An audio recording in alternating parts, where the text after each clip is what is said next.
and welcome to SVG Television's Evening News for Tuesday, March 17th, 2015. I'm Roxanne Dalrymple with the details. The election fever is heating up in the central Leeward constituency for both the supporters of the ruling Unity Labour Party, the ULP, and the opposition New Democratic Party, the NDP. The constituency is said to be one of seats that is expected to be keenly contested by the two main parties in the upcoming general elections, which is constitutionally due here by March 2016. On Sunday, news broke of the return of veteran politician Sir Louis Straker to the political arena as he was selected as the ULP's candidate to contest the elections for Central Leeward. SVG Television's Evening News met up with Sir Louis at his home in Leeward. The former Deputy Prime Minister and Foreign Affairs Minister said, though he was not expecting to return to politics, he is not shy about serving the people. I want to be an effective representative of the people here. There are many needs, and I would try my best to meet the needs of the people. They know they can come to me. I don't hide from anybody. Tell me that there are politicians who would, when they go in one door, the politicians would go at the back door. I don't hide from them. I do my best to help them. And if it ends, my best is not good enough, well, I would explain to them why I could not do better. So I really wanted to be an effective representative. Now, at the same time, I always wanted to be an effective minister to serve the country as a whole. But my primary intention was to be an effective representative. Sir Louis said if elected, his first priority would be employment for the people of Central Leeward. Doing a groundbreaking at the Peter Soap, Mountain Peter Soap estate. All those lands where you see those coconut trees, we are about to sign an agreement with a company to put down a resort and a golf course in that area. And I always said, when I left in 2010, mission accomplished. I had done everything I promised the people in Central Leeward, except I regretted the fact that I did not see that resort coming on stream. But we are going to sign an agreement later on this year, about June or July, and if this resort comes on stream, it will provide a lot of employment for the people in this area, and the laborers and construction workers and so on. And down the line, it would provide a lot of work for the people working in the hotels, the cabanas, the villas and so on there. The opposition New Democratic Party's candidate for the Central Leeward seat, Benjamin Exeter, told SVG Television's Evening News, if elected, his focus will also be on the creation of jobs for the development of Central Leeward. The information technology expert has already employed several youngsters, with 4 permanently working from his home at Rutland Vale. I decided to walk, and every time I walk, I would hear the same thing. I would hear that there's 3 and 4 children in the home, and nobody's working in the home. Kids can't afford to go to school. They have to rotate. If there's multiple children in the home, they have to rotate, sending kids to school on a daily basis. 6 and 7 people living in the home, nobody's working. And as I did this, and the story became consistent over and over again. And you know, my resources are limited. I can only give so much. And I decided to give representation to people essentially. The entrepreneur and political newcomer said healthcare must be a primary focus in the advancement of the human resources of this country. I supply the clinic with glucose strips, blood testing strips, because they haven't had any supply for over a year. The clinics right now don't have any gauze. The nurses don't have any sanitizers to wash their hands after they tend to patients. They have to use the aprons and the smock. Simple things like this we can't provide. If you can't provide the small things, what about the larger things? And the return of veteran politician Sir Louis Straker to active politics is said to be a move by the leadership of the ruling Labour Party to bring about healing among the two groups of its supporters in the central Leeward constituency. Speaking on radio about the decision to have Sir Louis back on the political sphere, Party leader and Prime Minister Dr. Rav Gonsalves explained that there was a divide in support in the constituency, with some supporters being very vocal for Dunstan Johnson and others in favor of the incumbent Maxwell Charles. Prime Minister Gonsalves said the factionalism and divisiveness was of great concern to him, and he was not confident that either of the two candidates would have been able to heal the breach sufficiently in all of the circumstances. Acknowledged the difficulty. Okay. And that's where I came up with the idea of putting to them Sir Louis. And both of them accepted that one would nominate Sir Louis and the other one would second Sir Louis. Okay. Sir Louis, I contacted Sir Louis to find out how he felt about this, because I was there. It's an inspiration which came when I saw the need for the healing now between the two groups of supporters. All of them Labour people. Yes. And I simply told Sir Louis that the leader of the party, the commander, as some of the comrades call me, we need the old general to come back to put on his boots for battle. Dr. Gonsalves says all of the ULP supporters in the central Leeward constituency are now moving forward in unity behind a very experienced and well-loved politician. I was very happy that Sir Louis responded to the call and that the people embraced him following the agreement and the leadership of both Dunstan and Maxwell. You know, Comrade Louis has served that constituency incredibly well. Yes. People didn't give him a chance in 1994, but he won the seat. Okay. By 90-something votes, and then he won in 1998 and 2001 and 2005 until he thought, well, he will make way for somebody else as part of the process of renewal. But when you see Sir Louis now and the way they spring in his steps, he's completely refreshed. Yes. And I'm very, very happy to have this distinguished son of the soil, son of Central Leeward, back. I'm filled with joy. According to PM Gonsalves, his party will soon present to the people of St. Vincent and the Grenadines a good mixture of both fresh blood and experienced politicians to contest the next general elections. By some that the return of Sir Louis Straker to active politics is because the Unity Labour Party is unable to find a suitable candidate to come up against the NDP's Ben Exeter. Dr. Gonsalves says the NDP is undoubtedly challenged in attracting quality candidates and leadership. We talk about Ben Exeter as a quality candidate. I mean, the fellow doesn't understand the simplest things about government and governance. Huh? I mean, the number of gaffes you would have heard. I mean, the level of his immaturity, despite the fact that he's a grown man. You know, I just don't.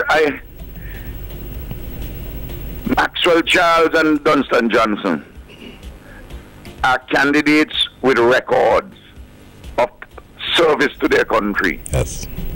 which excel by far that of Ben Exeter. So what they're talking about? Much less to a veteran like Sir Louis, whose worth and merit we know very well. And the NDP's Benjamin Exeter says he is disappointed that Sir Louis did not go through the correct process of selection. He said the way that the ULP selects and governs says a lot about their style of operation, and that is the reason why he gravitated to the NDP and its leadership. I left St. Vincent with no, I wasn't on my own accord. my parents migrated, so I had to go at 9 years old. You know, Mr. Straker left as an adult. He left by choice. I came back by choice. And my question to those who question me being away for 40 years is that you've been here for 40 years in my absence. What have you done? The place has not improved. There's no economic growth at all in Central Leeward. No economic growth at all. And of course, with the NDP party, there was never a shoo-in. It was automatic. I had to go through challenges, and there's a process in the NDP party. I thought the ULP had the same process where the people would decide who they wanted to go forth as a candidate. I went through the process here. There's 4 of us vying for the same position, and the people voted. Mr. Eustace or the brass had nothing to do with it. So I thought the ULP had the same process, but I guess not. And SVG-TV News took to the streets of Leeward earlier today, where both candidates reside, to get the views of the people about the move to bring back Sir Louis Straker into the political arena and about his opponent, Benjamin Exeter. And I'm glad to bring back Mr. Straker here, because Mr. Charles is not doing nothing in Leeward. She's not walking around to know what's going on. Look at the gutter them. I have my grandchildren here. Mosquito clean every night. I have to put a big sheet to cover my face and my head. So I am glad you are to bring back Mr. Louis Straker here. Louis is my good friend, very good friend. And he ducked out, and I feel he should stay out. Don't embarrass yourself out there, because they know they're going to lose government. But I felt very good that Mr. Sir Louis Straker come back to represent us here. And I do hope he would win with a landslide. I don't think that is the right decision for the moment of the time where we're going through right now. So you don't think Louis is a good choice right now? Well, I don't have nothing against him, and he was there for the people in the early part, and if the people them need to make a change now, but it's left to the people to make a change. So who do you think was a good candidate? Well, leave it to Ben. Yeah, leave it to Exeter. How you feel about the move that Louis Straker's coming? Nice. I like that. Mr. Charles not doing nothing. And he has just promised people, and when he shot, he just give a load of things and not fulfill the rest people's of them. No, I think it's a bad choice, actually. I think you should give the younger guy a chance. He had his time, and now we are moving on. So I think Ben Exeter should be there, not Louis. But maybe the Prime Minister think different, so it's up to him. Obviously, he decided to go backward instead of forward. How you feel about Sir Louis Straker coming back into political office? I'm very happy. I'm pleased. We were waiting for this a long time. In all my time I'm voting ULP. But me said to myself, Mr. Charles wasn't doing anything. We did have to get Mr. Louis Straker to bring back Central Leeward together. Between Mr. Ben and the people that win the seats, surely if Mr. Maxwell Charles had run back. So they had made the right opinion, right decision to send Mr. Louis Straker back on the floor. In relation to the Marriaqua constituency and who will contest that seat for the ULP party, Leader and Prime Minister Dr. Rav Gonzalez says very shortly he will be indicating privately to the Constituency Council his personal preference of the 3 candidates to contest the Marriaqua constituency on the ULP ticket. The 2 names that have been making the rounds to come up against the incumbent Gerlin Miguel are former Director of the Agency for Public Information, Jimmy Prince, and accountant Kirk De Silva. The leadership of the Unity Labour Party has promised to name a full slate of 15 candidates before the party holds its 2015 National Convention on April 19th.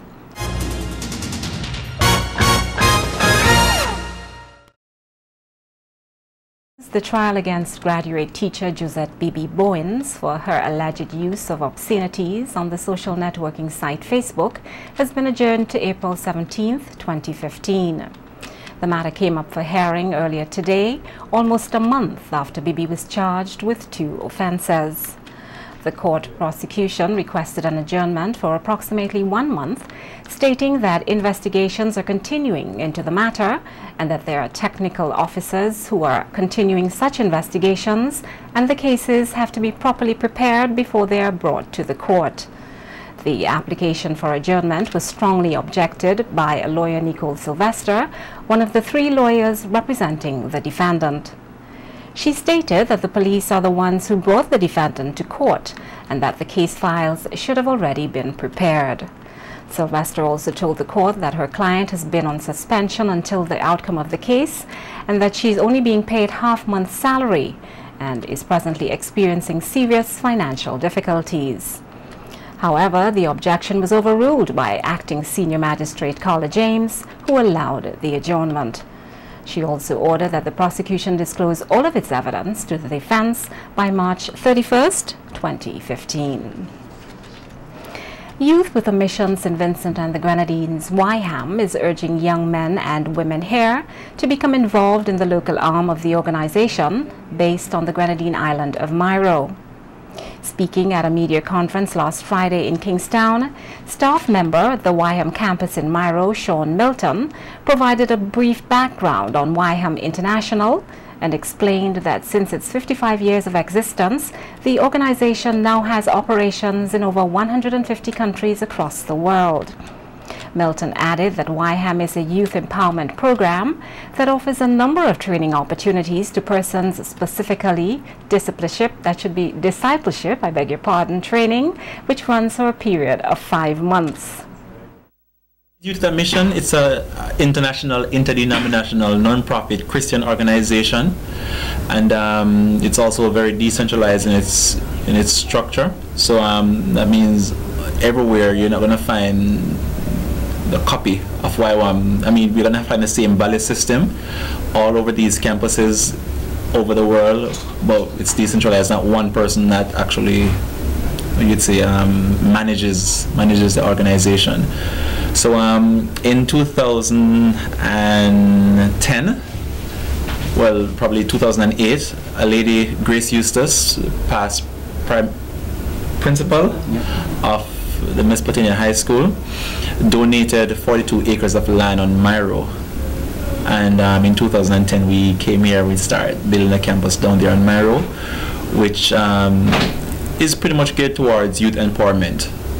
So we have various programs that we do run that train young people and develop their skills and also their knowledge base of who God is.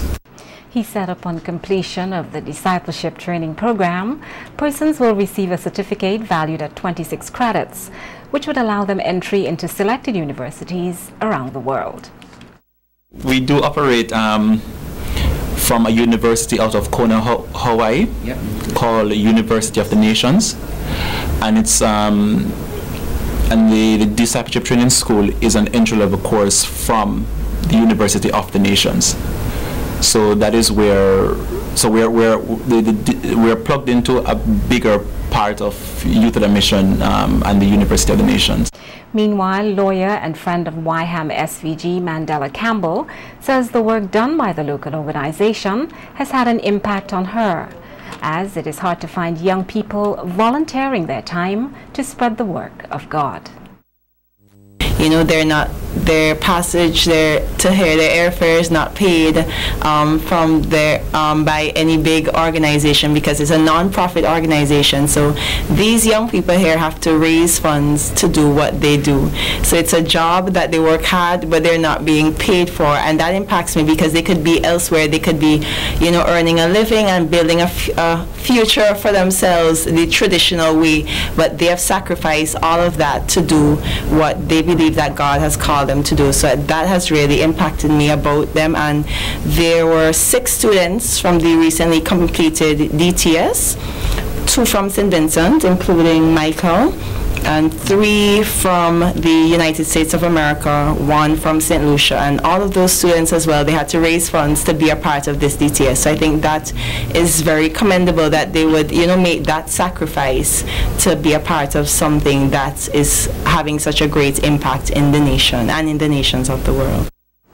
The Wyham SVG campus is headed by Timothy Joshua Lass and Renite Lapp, who serve as directors. 2 special gospel concerts will be held here this weekend, one in Beckway and the other on mainland St. Vincent. The concerts are being organized by Exaltium Worship Ministries, that's a gospel band, Praise Order, who are partnering with the international recording gospel artists from the region along with a youth minister. Event coordinator Sherry Denny Edward says through the 2 concerts, they will be presenting an alternative to the youth and others in attendance on how to live a better life through Christ. So the theme of the concert, or the name, is Invictus, Plain of the Unconquered. And the word Invictus means unconquerable. And so what we are trying to do through ministry this week is to show the world that we serve a God who is unconquerable, and we as his servants cannot be conquered. And we look at ourselves and our ministry as the plain of the unconquered. So this weekend we want to encourage Christians, to continue to serve God because of who he is and what he has done, and also for those who do not have a relationship with him, so that they can see that their life as well can be unconquerable by virtue of having a relationship with God. So that's our main focus. And Youth Minister Leonardo Mohammed from Guyana says he's seeking to raise up the next generation with the message he will be ministering to them at these concerts. What I find is that young people now, they don't have people to train them and teach them and to move them into different things. I felt God has called me for exactly that. I like to, people who are dead, situation are dead. I like to raise things up. I like to speak word and speak minister to the situation that is dead and dry, and people who want to give up in life. Young people don't see no vision, no purpose in life. The world is not a small St. Vincent, the world is huge. So there's so much things to do. So I like with people, situation dying, dead. I like to go and bring life to it. Exactly my purpose. In every country, there's different problems. Depends on the culture, depends on politics, depends on the church. So every country has its own problem. But one thing I find with young people, they are following more Hollywood kind of style. They want to be like Michael Jackson. They want to be like, they want to be some star. They want to be like Beyonce. Why do you want to be like Beyonce? We are unique, designed and specially created for our purpose. So if I want to be like Michael Jackson, I be like a dead person. I just be a cheap copy of Michael Jackson or a cheap copy of 50 cents. I want to be me, what God called me to be. 3 of the international gospel recording artists who will be performing at these concerts shared with SVG Television Evening News about what can be expected from them. You'll expect gospel music with a difference. Don't come expecting a traditional sounding type of gospel music that you might have grown up hearing 20 years ago. Trust me, it's new, it's fresh, it still is potent with the word, but it's something that's very palatable to this generation that they'll be able to accept. Me child them me walk as a Christian, talk as a Christian, me living as a Christian, be a Christian, inhale as a Christian, exhale as a Christian, my dad and my father is a So my message is really centered around encouraging people, keeping hope alive and that sort of stuff. So that's what really people could look forward to hearing from me. A message of hope, a message of courage, no matter what situation you're in and that sort of stuff. There's always hope in Christ. So really that's my message. Who can hear my voice? I'm not speaking to the perfect ones, but all who are messed up and broken. Because of my belief system, what I've decided to do is redirect persons to a source, and which is Christ, as to whom I believe that could render a solution to every problem. Definitely you could look for great expression, great energy. I do reggae music, I do up-tempo music, soca, stuff like that. And we'll also get on a calm note where I'll do something acoustic where persons could then meditate and do stuff like that. Yes, I am a messenger Sent forth to proclaim the truth to you. I'm sent for fun ordained by the one true ya. Yeshua, me can't stop call his name cause he never changing.